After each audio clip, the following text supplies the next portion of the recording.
네, 안녕하십니까. 노자 읽는 최경렬입니다. 오늘부터는 제가 좋아하는 장이 나오기 때문에 좀 스스로 잘 설명하기를 바라고 있습니다. 한번 보도록 하겠습니다. 4장 도충이 용지혹 불영이라 연해 사만물지정이라 좌기애하고 해기분하고 화경하고 동기진이라 담해 사혹전 여기 아마 이게 더 좋을 것 같아요. 쉼표로 혹전하니 오부지 수지자라 상재지선이라 이게 되는 거죠.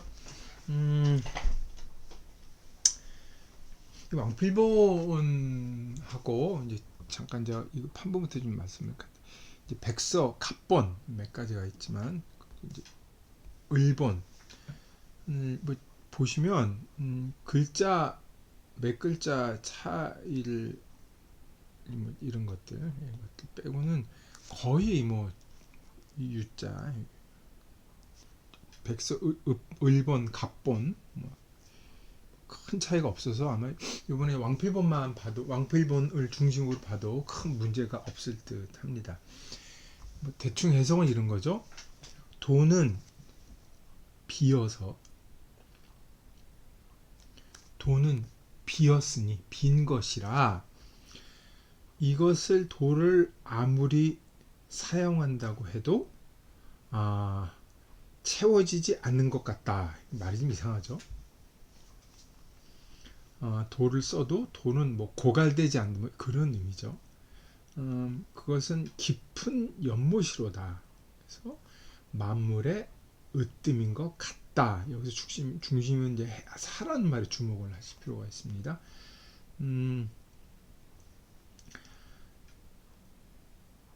날카로운 것을 꺾고 뒤에 엉킨 것을 풀며 빛을 눈부신 빛을 누겨주고 꺾어주고 온화하게 해주고 뭐 이런 뜻이죠. 그리고 먼지와 똑같아진다. 그것은 도는 깊어서 맑아서 깊기도 하고 맑기도 하고 맑아서 있는 것 같기도 한데 나는 그것이 누구의 아들인지는 모르겠다. 황제보다 먼저 있었던 것 같다. 뭐 이 정도의 뜻으로 봐야 되는데 뭐 대충 알 것 같은데 의미가 좀 그렇죠. 갑본에는 뭐 탈락자가 좀 꽤 많은데 여기 이제 연자가 수구로 되어 있고 해가 요거 이제 요 글자로 되어 있고 그쵸? 뭐 글자 큰 차이가 없습니다.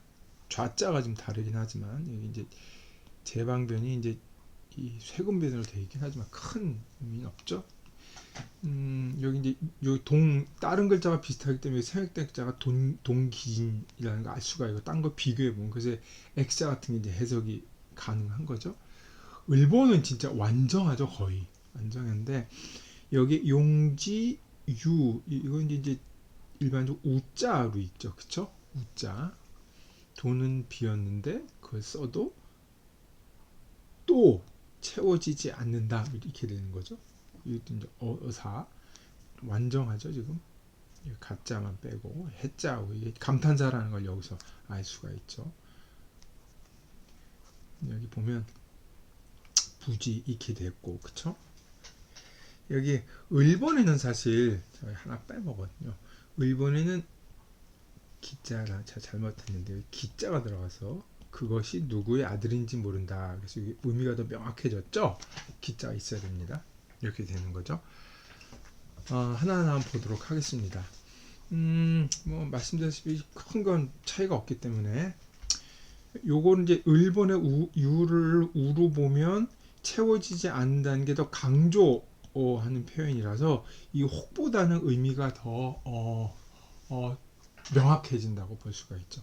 이런 거예요. 도는 빈 것이라서 도를 쓴다는 게 이용한다는 게 아니고 여기서 비었다는 것에는 비었다. 이 그릇의 이미지가 있어요. 사실 돈은 이제 뒤에 이제 대기만성에서 그릇의 이미지가 나오게 하는데 돈은 빈 그릇이 이게 다른 건 해보면 이거를 이렇게 이제 보기도 하는 거거든요. 이게 무슨 이게 그릇 명자고 여기 빌중자리 이거는 비다 빈 그릇이다. 그래서 허기로 이제 해석을 하죠. 설문해자에 보면 그래서 빈 그릇 돈은 빈 그릇이라서 이 빈 그릇을 써서 아무리 그릇에다 뭘 채운들 그 그릇은 채워지지 않는다는 거죠. 비유가 아주 절묘하죠. 그릇이 너무 커서 아무리 거기 담으려고 거기다 부어도 이거는 이제 다 채울 수가 없다 그러는 거죠. 근데 그건 또 그릇의 이미지로 국한이 되면 안 되니까 연해 물의 이미지 충자도 사실 이게 삼수변이 있어서 물의 이미지가 있긴 하지만 연못과 같아서 연물과 같구나 이런 거죠. 만물에 으뜸인 것 같다 이랬죠. 종이라는 건 사실 이제 근원이라는 의미인데 근원이라는데 여기서 이제 근원이라기보다는 이 연해이기 때문에 발원이라는 거로 보는 게 아마 더 나을 듯 싶습니다. 그러니까 만물이 발원, 거대한 저수지여서 거기서 그 발원돼서 끝없이 흘러간다는 거죠. 다만 여기서 사자를 써서 돈의 연못이다가 아니라 연못인 것 같다고 얘기를 한 거죠. 이게 도자에 대한 아주 도에 대한 도가의 아주 뭐랄까 독특한 어법이라고 볼 수가 있죠. 이 연해는 뒤에 가면 이제 담해라고 세 번째 줄에 이 담해가 이말이라고 다시 이제 호응을 하긴 하는데 앞에서는 그릇의 이미지, 여기서 이제 물의 이미지가 계속 나오게 되죠. 이 사라는 말은 세 번째 가면 이제 상제지선 상이란 말도 여기 이제 사의 뜻이죠. 비슷하다, 뭐 듯하다 뭐 뜻이죠. 뜻인데 분명히 존재하지만 보이지도 않고 감지하는데 명확히 인지하기 힘들고 규정하고 실체화할 수는 없지만 분명히 있다는 것을 표시해 주는 말이에요. 앞에서 이제 우리 1장에서도 보았지만 언어화하고 이제 정의를 내리는 순간 어떤 존재, 그러니까 실체화로 이제 인식하고 고정이 돼서 그걸 중심에 두고 사고하는 것을 경계를 하고 있습니다.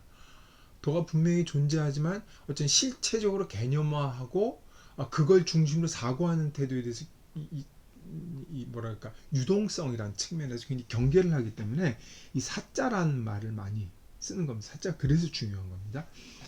존재한 만물의 발원인 것 같구나. 사실 발원인데 그걸 발원체라고 우리가 이제 실체처럼 얘기를 하면 안 되니까 이렇게 얘기를 하는 거죠. 굉장히 중요한 거라고 볼 수가 있습니다.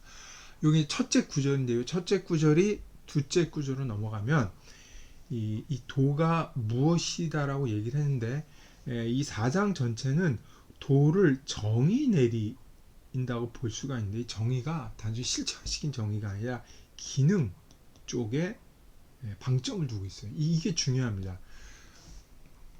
서양에서 존재론적으로 뭐다라고 정의를 내리니까 어떤 일을 하는가, 어떤 성질을 갖고 있는가 쪽에 접근한다는 게 굉장히 중요하죠. 그래서 도는 어떤 일을 하느냐? 좌기에 해기분, 화기강, 동기진한다 이런 얘기죠.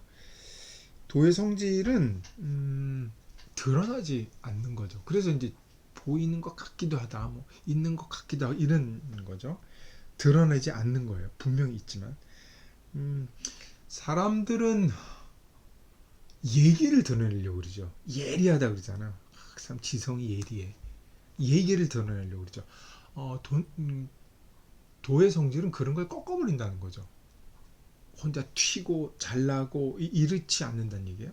그리고 결국 이제 이 예를 드러내려고 서로 자기가 잘났다, 내가 똑똑하다, 이 예리한 맛을 드러내려고 그러다 보면 이게 갈등이 생기고 뒤엉키는 거죠. 여기 이렇게 되죠. 요 글자로 분자. 향기로운 분자긴 한데, 그래서 뽐낸다 이런 거죠. 예자, 태자 했는데 같은 글자로 봐도 될 겁니다. 세금 변화 돼 있지만 뭐 별 차이가 없고,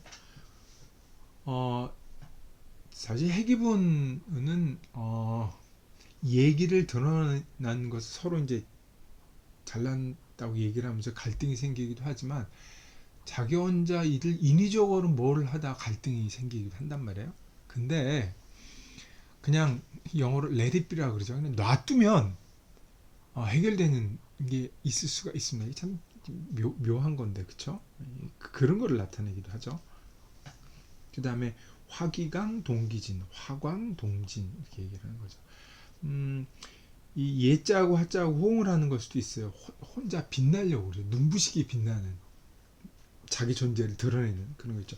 그런 것을 온화하게 만들어서 남과 똑같이 조화를 이룬다는 겁니다. 튀거나 잘난 척하는 그런 게 아니라 밖으로 환히 드러난 빛을 감추고 혼자 이 겸손한 태도로 남과 조화를 이루는 거죠. 이게 사실 되게 어렵죠. 화강동진이란 말로 우리는 이제 불교에서 쓴 말로 이제 많이 알고 있는데, 원래 출전이 여기에 있는 거죠. 화광하니까 자기 빛을 녹이고 빛나는 모습을 남과 조화시켜서 없는 듯이 하고 겸손한 태도를 하고, 또 도는 먼지와 함께 합니다. 이 먼지와 함께라는 게 참 재밌는 표현인데, 도는 모든 만물 속에 존재를 하죠. 장자에 보면 도는 똥에도 있고 기와장에도 있다 이런 얘기를 하는데, 모든 것에 도는 존재를 하지만 자기를 드러내지 않고 만물과 하나가 된다는 거예요. 동기진입니다. 그러니까 편재하지만 잘 느끼지 않고 보이지 않는 거죠. 가장 낮은 곳에 있고 도를 무시하고 함부로 대하는데, 아이러니죠. 그런데 도는 존재하는 거라고 이제 얘기를 하고 있는 겁니다. 마지막 구절에 보시면 담해 사혹전 오부지 수지자 상재지선이라, 이 담해에서 물의 이미지가 나오고, 여기 사혹존, 이게 백설이도 사혹존이라고, 이게 사존이라 그러는데 혹자를 하나 넣어서 강조하고 있죠. 이 말은 혹존, 혹부존이란 말이 뭐 또 생략되어 있는 걸로 읽어도 무방할 것 같아요. 물처럼 담백하고 길고 맑아서, 물이 너무 맑으면 없는 것처럼 보이잖아요. 유리가 너무 깨끗하면 없는 것처럼 보이듯이 있는 것 같기도 하고 없는 것 같기도 하다 이런 말이죠. 사를 더 강조해서 사혹으로 되는 겁니다. 없는 건 아닌데, 보통 사람들의 그 인간적인 인지 상태에서 보면 있는 건지 없는 건지 긴가민가 한다는 거죠. 이 긴가민가하다, 그건 같기도 하고 이거 아닌 것 같기도 하는 말이 이제 이 노자에 자주 나오게 될 겁니다. 그러니까 있는 것 같기도 하고 없는 것 같기도 하다. 중요한 건 부지 수지자 상재지선, 여기 누구의 아들인지 모르겠다 얘기 나오죠. 이거는 흔히 말하는 존재론적 질문에 대한 답이라고 할 수 있죠. 사람들은 묻습니다. 도는 뭐야? 도가 무엇일까? 도가 있는 거야? 없는 거야? 이런 식의 질문인데, 그런 식의 질문이 중요하지 않다는 거예요. 그러니까 도가 있고 도를 또 있게 하는 어떤 근원이 또 있고, 근원을 있게 하는 끝이 없다는 거죠. 이런 질문은 사실 형이상학적 질문이라 필요할 수도 있지만, 그런 식의 질문은 필요할 수도 있는 반면에 좀 더 중요한 도의 작용, 기능 이런 것들을 잊게 만들 수 있기 때문에, 그런 질문 자체에 대해서 이제 회의적인 거죠. 누구의 자식이라는 거는 이 도를 만든 그 이전에 뭐가 있느냐라는 자꾸 올라가는 소급한 질문, 그런 것들 염두에 두고 하는 거죠. 그래서 얘기하죠. 나는 이게 누구의 아들인지 모르겠다. 도가 어디서 생겨나는지 자체는 모르겠다. 도에 관해 집중해서 얘기를 하고 싶다. 이렇게 얘기를 하는 거죠. 도 자체에 집중하라는 얘기죠. 그래서 도는 이 재보다 먼저 있었던 것 같다 그러죠. 이 재를 보통 일반적으로 상재, 이제 천재라고 얘기를 하죠. 왕필도 이제 천재로 이걸 풀이를 했는데 여기서 질문이 또 나오게 되죠. 천재란 무엇이냐? 동양에서는 노자에서 보는 한 도는 서양에서 말하는 이 재지선 신 도가 사실 신에 가깝긴 하지만 상제를 일종의 신적인 존재로 보거나 신으로 본다면 서양에서는 되게 익숙한 신의 형상이 인격신의 존재거든요. 이 사람의 성질을 뭐랄까 신에게 투사를 하는 거죠. 그리스 신화, 로마 신화에 나오는 신들, 기독교의 신은 굉장히 인격신적 개념이 강합니다. 이슬람 신도 마찬가지고. 근데 동양에서는 비인격적 신이죠. 인간적 속성을 개입시키지 않습니다. 그렇기 때문에 도가에서 그 비인간주의, 비인간 중심주의 사고가 여기에 개입이 되고 있죠. 근데 도는 그것 이전에 있다는 거예요. 사람들은 이제 천지, 재, 만물을 주재하는 것, 으뜸으로 이제 재를 얘기를 하는데 그보다 먼저 있는 게 도다라고 이제 상징을 하는 거죠. 이 부분이 좀 중요하다고 생각을 합니다. 그러니까 도의 존재를 어떻게 인지할 것이냐. 존재의 문제가 아니고 기능의 문제이다. 그리고 인격적인 것에서 벗어나 있다. 인간적인 관점에서 탈피를 해야 된다. 이런 얘기죠. 그렇기 때문에 사장에서 사장이 얘기한 정의한이 아니라 얘기한 도의 존재가 특이하다고 볼 수가 있겠습니다.